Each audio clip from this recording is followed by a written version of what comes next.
Hello viewers, ಇದೊಂದು ಹೆಲ್ದಿಯಾಗಿರುವಂತಹ recipe. ಇದನ್ನು ಕರಾವಳಿಯ ಭಾಗದಲ್ಲಿ ಅಂದರೆ ಉಡುಪಿ ಮತ್ತು ಮಂಗಳೂರು ಭಾಗದಲ್ಲಿ ಹೆಚ್ಚಾಗಿ ಬೆಳಗಿನ ಉಪಹಾರಕ್ಕೆ ಮಾಡುತ್ತಾರೆ. ಇದನ್ನು ತುಳು ಭಾಷೆಯಲ್ಲಿ ಗಟ್ಟಿ ಅಂತ ಕರೀತಾರೆ. ಈ ಗಟ್ಟಿಯನ್ನು ಹಲವಾರು ರೀತಿಯಲ್ಲಿ ಮಾಡ್ತಾರೆ. ಅಂದರೆ ತೆಂಗಿನಕಾಯಿ ಹಾಕ್ತಾರೆ, ಉದ್ದಿನಬೇಳೆ ಹಾಕ್ತಾರೆ. ಇವತ್ತು ನಾನು ಇದನ್ನು ಉದ್ದಿನಬೇಳೆ ಹಾಕಿ ಮಾಡ್ತಾ ಇದ್ದೀನಿ. ಉದ್ದಿನಬೇಳೆ ಹಾಕಿ ಮಾಡಿರೋದ್ರಿಂದ ಇದನ್ನು ಉದ್ದಿನ ಗಟ್ಟಿ ಅಂತ ಕರೀತಾರೆ. ಇದನ್ನು ಈ ಗಟ್ಟಿಯನ್ನು ಹಲವಾರು ರೀತಿಯ ಮರಗಳ ಎಲೆಗಳನ್ನು ಉಪಯೋಗಿಸ್ಕೊಂಡು ಮಾಡ್ತಾರೆ. ಅಂದರೆ ಆಲದ ಮರದ ಎಲೆಯನ್ನು ಉಪಯೋಗಿಸ್ತಾರೆ, ಟೀ ಕುಡ್ನ ಎಲೆ ಉಪಯೋಗಿಸ್ತಾರೆ, ಬಾಳೆ ಎಲೆ. ಹಾಗೆ ಇವತ್ತು ನಾನು ಅಂಜೀರದ ಎಲೆಯನ್ನು ಉಪಯೋಗಿಸ್ಕೊಂಡು ಮಾಡಿದ್ದೀನಿ. ಬನ್ನಿ ಹಾಗಾದರೆ ಈ ರೆಸಿಪಿ ಹೇಗೆ ಮಾಡೋದಂತ ನೋಡೋಣ. ಮೊದಲಿಗೆ ಇಲ್ಲಿ ನಾನು 3 ಕಪ್ನಷ್ಟು ರೆಡ್ ರೈಸನ್ನು ತೊಗೊಂಡಿದ್ದೀನಿ. ಇದನ್ನು ಬಾಯ್ಲ್ಡ್ ರೈಸ್ ಅಂತ ಕೂಡ ಹೇಳ್ತಾರೆ. ಈ ಬಾಯ್ಲ್ಡ್ ರೈಸ್ಗಳು ಸ್ವಲ್ಪ ಗಟ್ಟಿಯಾಗಿರೋದ್ರಿಂದ ನಾನು ಇದನ್ನು ಓವರ್ ನೈಟ್ ನೆನೆಸಿಡ್ತಾ ಇದ್ದೀನಿ.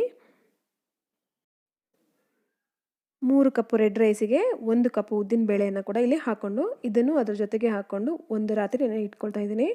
ಇವಾಗ ಇದು ಒಂದು ರಾತ್ರಿ ನೆನೆದಿದೆ. ಇದನ್ನು ನಾನು ಮಿಕ್ಸಿಗೆ ಹಾಕ್ಕೊಂಡು ಸ್ವಲ್ಪ ನೀರು ಹಾಕ್ಕೊಂಡು ತರಿಯಾಗಿ ರುಬ್ಕೊಳ್ತಾ ಇದ್ದೀನಿ. ತರಿ ಅಂದರೆ ಇಡ್ಲಿ ರವೆ ಕನ್ಸಿಸ್ಟೆನ್ಸಿ ಅಥವಾ ಬಾಂಬೆ ರವೆ ಕನ್ಸಿಸ್ಟೆನ್ಸಿ ಬರೋವರೆಗೆ ಇದನ್ನು ನಾನು ರುಬ್ಕೊಳ್ತಾ ಇದ್ದೀನಿ. ಇಲ್ಲಿ ಉದ್ದಿನಬೇಳೆ ಮತ್ತು ಅಕ್ಕಿಯನ್ನು ಬೇರೆ ಬೇರೆಯಾಗಿ ನೆನೆಸಿಟ್ಟು ಅದನ್ನು ಕೂಡ ಸಪ್ರೇಟಾಗಿ ರುಬ್ಕೊಳ್ಬೋದು. ನಾನಿಲ್ಲಿ ಒಟ್ಟಿಗೆ ಹಾಕಿ ರುಬ್ಕೊಂಡಿದ್ದೀನಿ.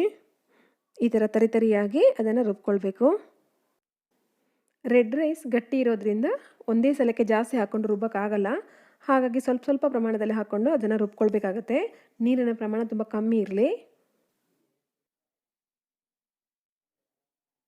ಇವಾಗ ಎಲ್ಲವನ್ನು ರುಬ್ಕೊಂಡಾಗಿದೆ. ಇದಕ್ಕೆ ನಾನು 1.5 ಟೀ ಸ್ಪೂನ್ನಷ್ಟು ಉಪ್ಪು ಹಾಕ್ಕೊಂಡಿದ್ದೀನಿ. ಇದನ್ನೊಂದು ಸಲ ನೀಟಾಗಿ ಮಿಕ್ಸ್ ಮಾಡ್ಕೊಳ್ಬೇಕು. ಉಪ್ಪು ಎಲ್ಲ ಕಡೆಗೆ ಹೊಂದ್ಕೊಳ್ಬೇಕು. ಆ ಥರ ಮಿಕ್ಸ್ ಮಾಡ್ಕೊಳ್ಬೇಕು. ನಾವು ಅಕ್ಕಿಯನ್ನು ರುಬ್ಕೊಳ್ಬೇಕಾದ್ರೆ ಅಕ್ಕಿ ಹಿಟ್ಟು ಏನಾದರೂ ನೀರಾಯಿತು ಅಂತಂದರೆ ಅದನ್ನು ಲೋ ಫ್ಲೇಮಲ್ಲಿ ಒಲೆ ಮೇಲಿಟ್ಟು 1-2 ರಿಂದ 3 ನಿಮಿಷ ಬೇಯಿಸ್ಕೊಳ್ಬೇಕಾಗತ್ತೆ. ಈ ಥರ ಕನ್ಸಿಸ್ಟೆನ್ಸಿ ಬರೋವರೆಗೆ ಅದನ್ನು ಬೇಯಿಸ್ಕೊಳ್ಬೇಕು.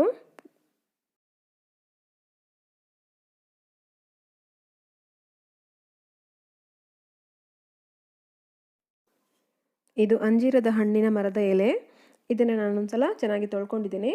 ಅದಾದ ನಂತರ ನಾವು ಇದು ರುಬ್ಬಿಟ್ಕೊಂಡಿರುವಂತಹ ಹಿಟ್ಟನ್ನು ಒಂದು 3 ರಿಂದ 4 ದೊಡ್ಡ ಚಮಚದಷ್ಟು ಹಾಕ್ಕೊಂಡಿದ್ದೀನಿ. ದೊಡ್ಡ ಚಮಚ ಅಂದರೆ ನಾವು ಸಾರು ಹಾಕುವಂಥ ಚಮಚ. ಅದನ್ನು ಹಾಕ್ಕೊಂಡು ಇದನ್ನು ನೀಟಾಗಿ ಒಂದು ಸಲ ಪ್ರೆಸ್ ಮಾಡಿಕೊಂಡು ಒಂದು ತೆಳ್ಳನೆ ಲಾಗ್ ಮಾಡ್ಕೊಳ್ತಾ ಇದ್ದೀನಿ. ಅದಾದ ನಂತರ ಇದನ್ನು ನೀಟಾಗಿ ಎಲೆಯನ್ನು ನೀಟಾಗಿ ಫೋಲ್ಡ್ ಮಾಡಿ ಸೈಡ್ಗೆ ಇಟ್ಕೊಳ್ಬೇಕು.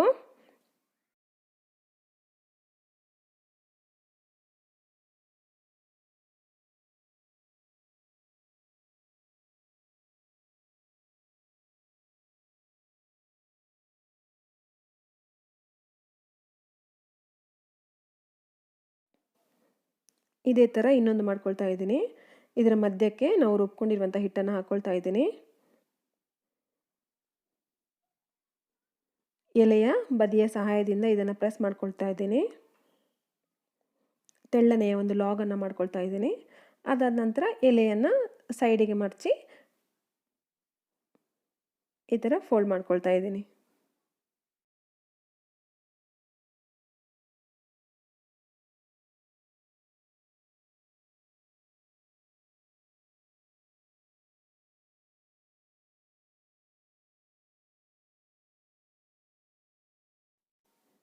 ನಾವು ರುಬ್ಬಿರುವಂಥ ಹಿಟ್ಟಲ್ಲಿ ಈ ಥರ 4 ಗಟ್ಟಿಯನ್ನು ನಾನು ಮಾಡಿಟ್ಕೊಂಡಿದ್ದೀನಿ. ಈ ಕಡೆ ಒಂದು 2 ಲೀಟ್ರ್ ನೀರು ತಗೊಂಡು ಸ್ಟೀಮರ್ಗೆ ಹಾಕ್ಕೊಂಡು ಅದನ್ನು ಕುದಿಸ್ಕೊಳ್ಬೇಕು. ಅದಾದ ನಂತರ ನಾವು ಮಾಡಿರುವಂಥ ಗಟ್ಟಿಯನ್ನು ಒಳಗಡೆ ಒಂದೊಂದೇ ಜೋಡಿಸ್ತಾ ಅದನ್ನು ಹೈ ಫ್ಲೇಮಲ್ಲಿ ಒಂದು ಅರ್ಧ ಗಂಟೆ ಅಂದರೆ 30 ನಿಮಿಷ ಅದನ್ನು ಹೈ ಫ್ಲೇಮಲ್ಲಿ ಬೇಯಿಸ್ಕೊಳ್ಬೇಕು.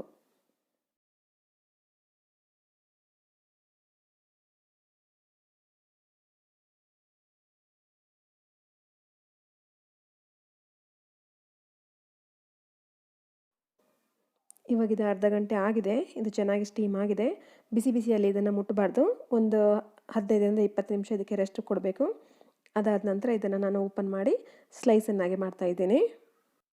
ಈ ಗಟ್ಟಿಯನ್ನು ಬೇಯಿಸಬೇಕಾದ್ರೆ ಯಾವ ಮರದ ಎಲೆಯನ್ನು ನಾವು ಉಪಯೋಗಿಸ್ತೇವೋ ಆ ಮರದ ಎಲೆಯ ಪರಿಮಳ ಈ ಗಟ್ಟಿಯಲ್ಲಿ ಬಂದಿರುತ್ತೆ. ಈ ಗಟ್ಟಿಯನ್ನು ಹೆಚ್ಚಾಗಿ ನಾನ್ ವೆಜ್ ಕರಿಗಳ ಜೊತೆ ಸರ್ವ್ ಮಾಡ್ತಾರೆ. ಅಂದರೆ ಫಿಶ್ ಕರಿ ಅಥವಾ ಚಿಕನ್ ಕರಿ ಜೊತೆಗೆ ಸರ್ವ್ ಮಾಡ್ತಾರೆ. ಇದನ್ನು ಹಾಗೆ ಕೂಡ ತಿನ್ಬೋದು. ತುಂಬ ಚೆನ್ನಾಗಿರುತ್ತೆ. ಯಾಕಂದರೆ ಇದರಲ್ಲಿ ಉದ್ದಿನಬೇಳೆ ಫ್ಲೇವರ್ ಇದೆ, ರೆಡ್ ರೈಸ್ ಇದೆ, ಮತ್ತು ಅಂಜೀರದ ಎಲೆಯ ಫ್ಲೇವರ್ ಕೂಡ ಇರೋದ್ರಿಂದ ಇದನ್ನು ಹಾಗೆ ಕೂಡ ತಿನ್ಬೋದು. ಮತ್ತು ಇದು ತುಂಬ ಸಾಫ್ಟಾಗಿ ಕೂಡ ಬರುತ್ತೆ. ಸುಲಭವಾಗಿರುವಂತಹ ರೆಸಿಪಿಯನ್ನು ನೀವು ಕೂಡ ಟ್ರೈ ಮಾಡಿ.